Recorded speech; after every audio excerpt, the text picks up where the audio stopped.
Hey guys, welcome to Investify, where we help you grow your wealth through smart investments. Today we will talk about the intriguing CEO controversy, disappearance, and suspicion surrounding a Silicon Valley Bank board member. Get ready for a gripping investigation as we delve into the mysterious vanishing act of a CEO and uncover the startling revelation of a multi-million-dollar stock sell-off just moments before the government swooped in to take over the bank. The controversy encompasses several key details.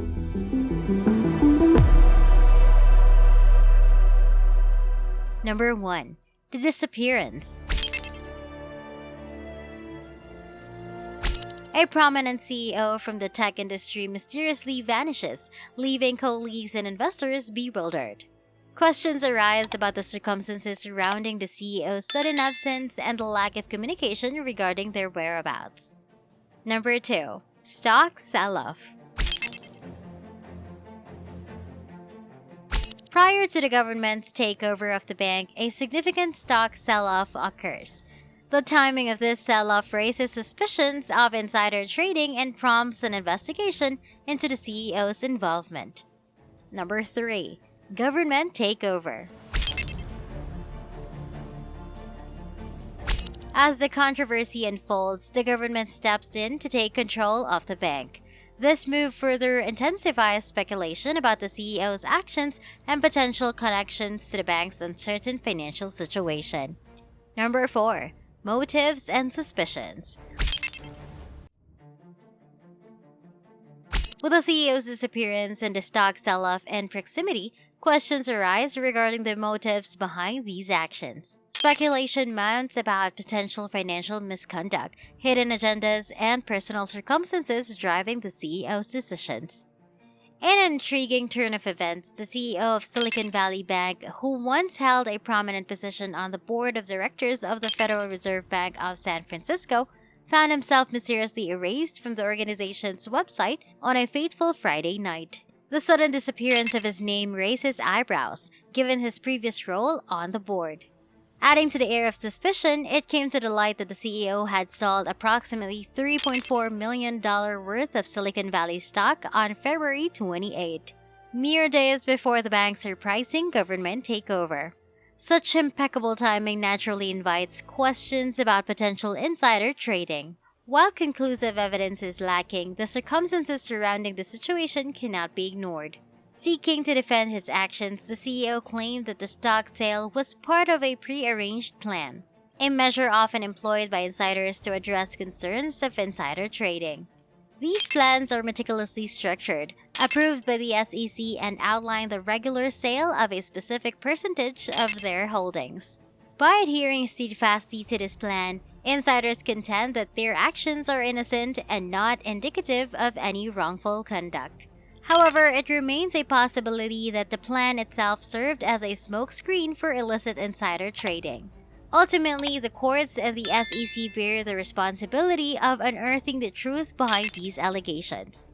Beneath the surface of the CEO's disappearance and the questionable stock sale lies a captivating tale of power, intrigue, and potential financial impropriety. As the investigation unfolds, the extent of the CEO's involvement in these matters will come to light, captivating the attention of those eager to unveil the truth behind this captivating CEO controversy. As for the potential consequences if the banks had failed, it's likely that there would have been long queues of people trying to withdraw their funds, including friends, family, and others concerned about the safety of their savings. However, it's challenging to predict the exact outcome. Some individuals might have heeded your advice and decided to remain patient, trusting their funds would remain secure. On the other hand, the failure of numerous tech startups in Silicon Valley and elsewhere would have been a probable outcome. Potential solutions could have involved tech startups seeking additional funding from their venture capital backers during a receivership period.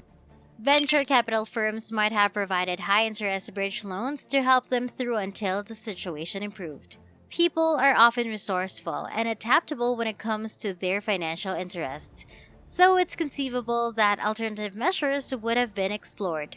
However, the government's decision to intervene and take over the situation prevented us from knowing for certain what would have happened. Over the weekend, billionaires like Mark Cuban, Bill Ackman, and Kevin O'Leary expressed their dissatisfaction, raising concerns about the government's actions.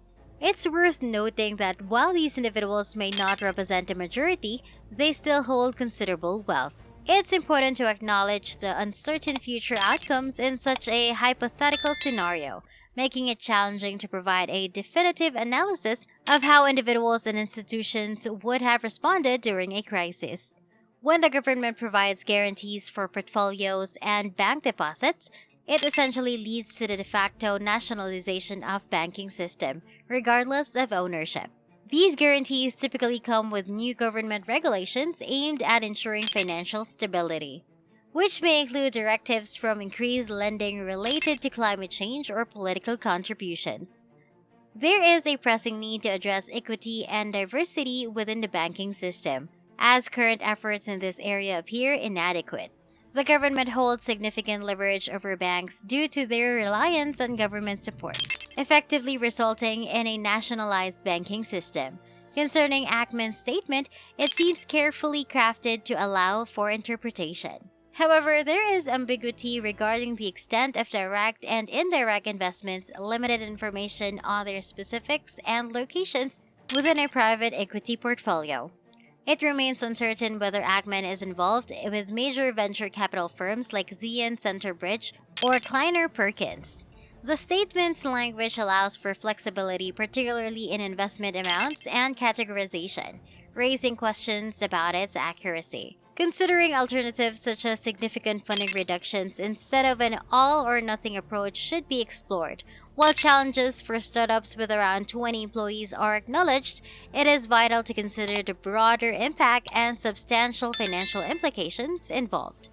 The high concentration of uninsured deposits, estimated to be around 95 to 97%, raises questions about why those deposits were not distributed among multiple banks for better risk management. It is unclear whether corporate treasurers had implemented risk management strategies such as purchasing credit, default swap insurance, or diversifying investments through swaps, futures, or options.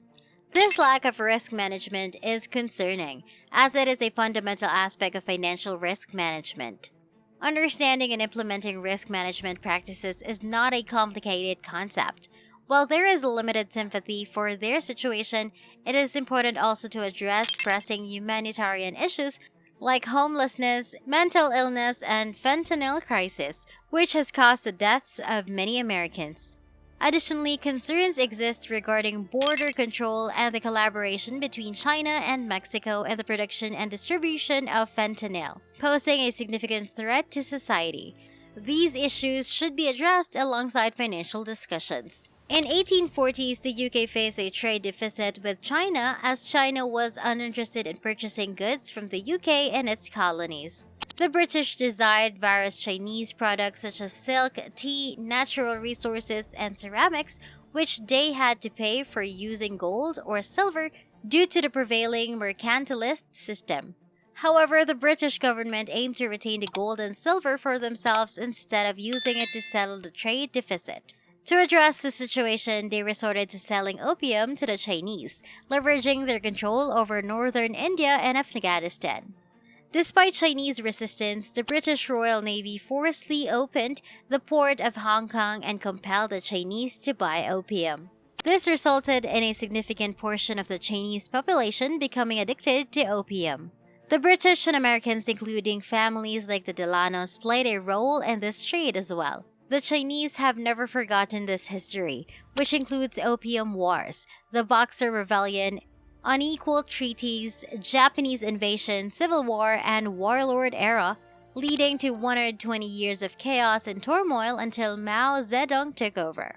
Today, China is retaliating by selling fentanyl to Americans, aiming to get them addicted and cause harm.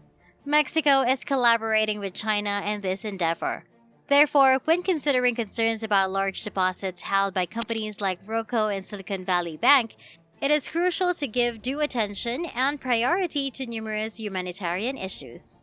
As we reflect on these matters, it becomes apparent that transparency, ethical practices, and proactive risk management are essential for maintaining a stable financial system and addressing pressing societal challenges.